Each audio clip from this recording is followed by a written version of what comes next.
We talked about some of the organic acid testing and looking at neurotransmitters. That can be helpful because I find people that are, let's say long-term stressed out people, we're going to see a lot of neurotransmitter patterns that are pretty depleted regarding amino acids and dopamine and adrenaline and serotonin.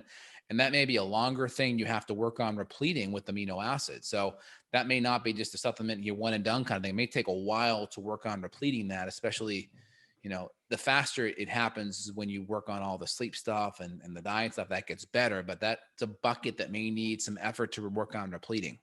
Yeah, the only other functional medicine piece we're going to be looking into for these like super stressed people is looking into the gut.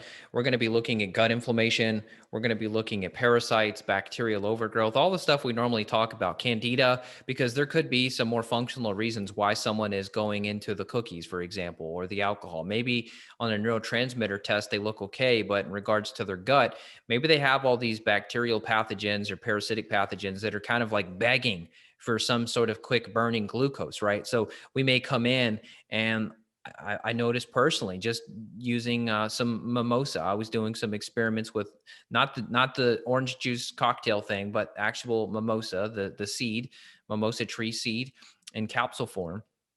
That's very beneficial for calming down my gut. And I noticed mentally I was calm just by calming down my gut. So don't forget about the gut brain axis. There is a connection there. And so if you're having digestive problems, now whether that's due to stress or whether it's due to infections, if you're having diarrhea or constipation or stomach cramping or food intolerances, you got to try to address those because it does signal an alert danger to the brain. Meaning, if you're going and eating this allergenic food, irritating the gut, that can then irritate your brain and cause issues. So I've had some people that have gotten anxious after certain foods. And we know that histamine is a neurotransmitter as well. So if you're having histamine reactions, even just something like a low histamine diet may be useful to help calm the brain down because of some of the reactions there with histamine. So people think it's just histamine allergies. No, but it can also affect your brain chemistry. And so you got to focus on that. Maybe herbal antihistamines are something we would use, or some enzymes to help to reduce some of the effectiveness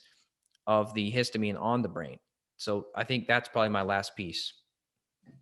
Yeah, I think those are all valid points for sure. You talked about histamine, you talked about inflammation, and inflamed brain's not going to focus and not going to do as well. So again, inflammation, whether it's food allergens or deeper gut issues is a big one. Also, menopausal women, lower hormone issues can affect the brain. So try to make sure your hormones are at least at a good stable place because that's going to help with brain inflammation. That's going to help with cognitive stuff as well. So everyone's coming at this from a different place, from a different foundational weakness. So just try to figure out where you're at and take at least one or two steps, forward on that. Also, exercise can be helpful. So just try to find a couple of movements, simple movements that you can do 5-10 minutes. That's going to help really decrease a bunch of stress. So whether it's a push movement, a pull movement, a sit, a squat, a bend, a pull, whatever that movement pattern is, just try to engage in some of these simple movements. It's going to really help your mood, and it's going to take a lot of that mental energy and allow you to kind of put it out into that physical movement pattern. Oh, 100%.